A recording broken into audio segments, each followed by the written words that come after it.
Hi guys, Ben here from carpfishingguide.com. Today I just want to quickly go through something with you which I learned, well, I didn't learn but I actually used it now, something which I haven't done really much in the past of.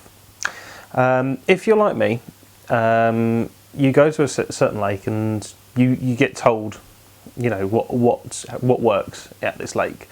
This particular lake I went to, all the locals basically suggested that you fish the margins, and something which, you know, I've done before and I've got no problem doing. So what I tried to do was I cast out onto the opposite margin and let it sit there.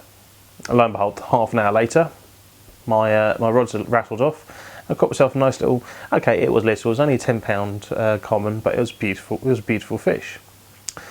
So I thought, well, hold on, how do I best get back out there?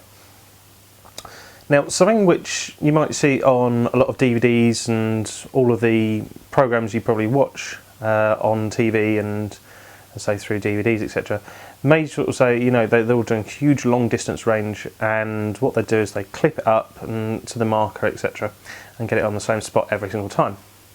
Well, this will actually work with short range as well. So, I mean, I was casting probably about 40-50 yards ahead of me into this margin. So what I did, I clipped it up.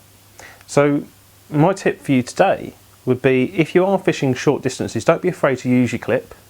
What I certainly would do again in this is by attaching just a small lead to the leader. Just have the leader without the rig, basically. Ideally you want a small lead so it doesn't cause much splash. Basically, when you arrive at the lake, cast it out and basically get as close as you can to that margin.